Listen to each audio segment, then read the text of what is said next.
Before Amazon, there was the catalog, thick as a phone book, full of things you did not know you wanted. Sears called it the wish book, and for generations of American families, it was how you shopped from the living room. Then came the mall era, and Sears was the anchor store, the reason you drove 20 minutes past 3 strip malls. Washers, tools, tires, jeans, batteries. Sears was not trendy. It was dependable, the place your parents trusted for big purchases. At its peak, Sears was the largest retailer in America. And then, in roughly one generation, it almost completely vanished. When it collapsed, everyone had the same villain ready. Amazon showed up, malls died, game over. And yes, the internet mattered. But if that is the whole story, you are missing the part that actually killed them, years before the last delivery van arrived. This is how Sears went from America's default store to a cautionary tale about starving your own stores to feed a hedge fund. I've got the graphs and the merger that turned 2 struggling chains into one slow-motion collapse. It starts in the 1880s with Richard Sears, a railroad agent selling watches, then anything you could ship by rail. His insight was simple.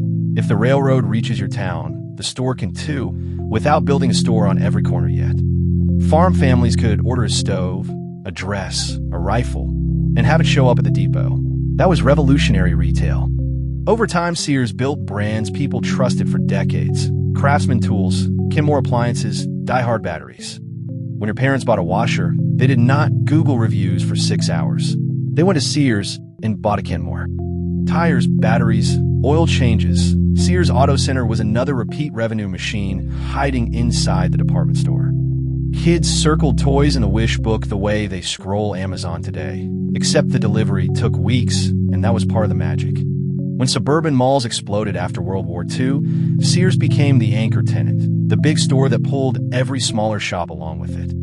By the mid-90s, Sears still had hundreds of stores nationwide. A physical footprint Walmart and Target were still chasing.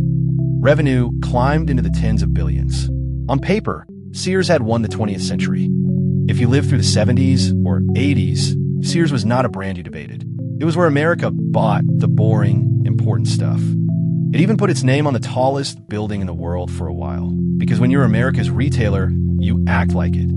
Sears trained generations of salespeople to sell appliances with confidence, the human version of a product page that actually answered questions. But here is what you have to understand. Sears did not lose because customers stopped buying washers. It lost because someone else sold them cheaper. Walmart undercut on price. Home Depot and Lowe's took tools and lumber. Specialty chains picked off category after category. Target made discount field design. Sears stayed in the fluorescent middle. Not cheapest, not coolest, just slowly less relevant. But this next part is where it actually gets dangerous, because Sears had a choice, and it chose to harvest the past instead of fix the stores. Floors looked tired. Lighting felt 1990s. Staffing thinned out. Shoppers noticed, and once trust slips, price wars are unwinnable. Sears leaned harder on its credit card and financial products, making money on debt while the stores themselves stopped feeling worth visiting. In 2005, Sears merged with Kmart, 2 wounded dinosaurs forming one bigger dinosaur, as the story goes. Hedge fund manager Eddie Lampert took control, not a merchant rebuilding stores, but an investor looking at real estate and balance sheets. Valuable store real estate got sold into a separate company and leased back, extracting cash from the buildings while the retail inside starved. The real estate went into serratage, landlords collecting rent from the same stores that were supposed to be competing for your Saturday afternoon. Every asset sale bought time on the balance sheet and stole time from the shop floor, a trade that only works if traffic comes back.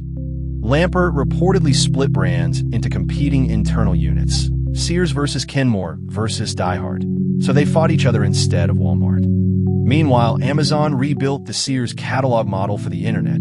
Infinite aisle, shipped to your door, without the tired mall parking lot. Here is the real issue, and this is where the graph tells the story. Revenue rolled over and never really came back. Same-store sales declined for years. Every quarter felt like watching a patient refuse treatment while the bills got paid by selling organs. Malls themselves hollowed out. When the anchor closes, the food court dies. Sears was not just a store, it was load-bearing for whole retail ecosystems. Sears tried loyalty apps and coupons while the roof leaked. papering over experience problem with points nobody was excited to earn. Store count collapsed, from hundreds of names you recognized to a handful fighting over clearance racks.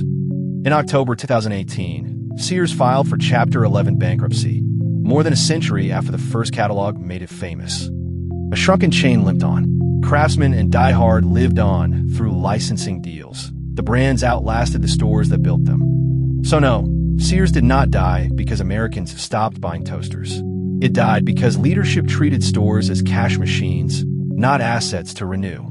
It is a bit like inheriting a paid-off house and taking out mortgages until the roof leaks. You feel rich every year until you are not. The lesson is brutal. If you stop investing in the experience that built your brand, the internet does not kill you. It just delivers the final bill.